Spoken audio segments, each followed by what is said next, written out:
Umarangkada na ang unang bahagi ng EDSA rehabilitation ngayong bisperas ng Pasko. Ang epekto niyan sa lagay ng trapiko. Tinutukan live ni Rafi Tima. Rafi! Emil, mula alas 3 kasi kaninang hapon ay kalbaryo na yung naranasan ng mga motoristang biyaheng south at dumaan dito sa EDSA. At ito yung dahilan, kalahati nitong EDSA ay sarado na sa daloy ng trapiko. Kabilang na itong bus lane. Ito ay pagkalagpas lamang ng Guadalupe Bridge. At ito ay bilang paghahanda nga sa gagawing EDSA rehabilitation na magsisimula ngayong gabi. Paglagpas ng Guadalupe Bridge sa EDSA northbound, inabutan namin ang kontraktor na magsasagawa ng EDSA rehabilitation. Isa-isa na nilang inililipat ang mga concrete barrier bilang paghahanda sa pag-aayos sa kalsada na simula ngayong gabi. Kaya ang 5 lane ng EDSA, 2 na lang ang nagagamit ng mga motorista. Mahigit 1 oras lang ang lumipas tukod ng trapiko sa southbound lane ng EDSA. Matindi, dapat di ginawa ngayon. Oo nga. Papasko, biyahe pa ako eh. Ano ba yan?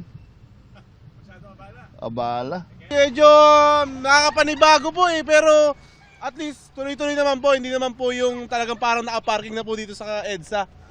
Bukod sa pagsikip ng kalsada, pinatitigil pa ng mga traffic enforcers ang mismong daloy ng sasakyan sa EDSA para makapasok ang mga sasakyan na galing sa Estrella. Ang northbound lane, inihanda na rin para sa rehabilitasyon.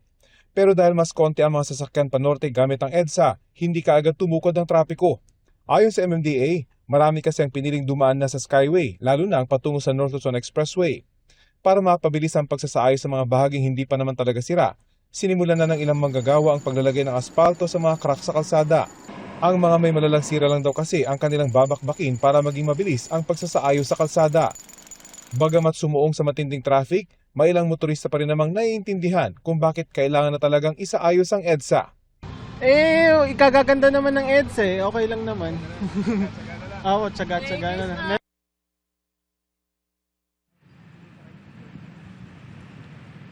Sa pinakahulang kuha ng ating drone kanina ay nasa bahagi ng Shaw Boulevard Underpass ang dulo ng trapiko dito sa EDSA southbound. Pero paglapas naman nito sa May Estrella ay luluwag na yung daloy ng trapiko patungo sa bahagi ng Pasay. Inaasahan naman ngayong gabi ay magdadatingan na yung mga dagdag na mga heavy equipment para sa gagawing 24 oras na rehabilitasyon nitong EDSA. Yan ang latest mula dito sa EDSA sa bahagi ng Orense. Emil? Maraming salamat, Rafi Tima.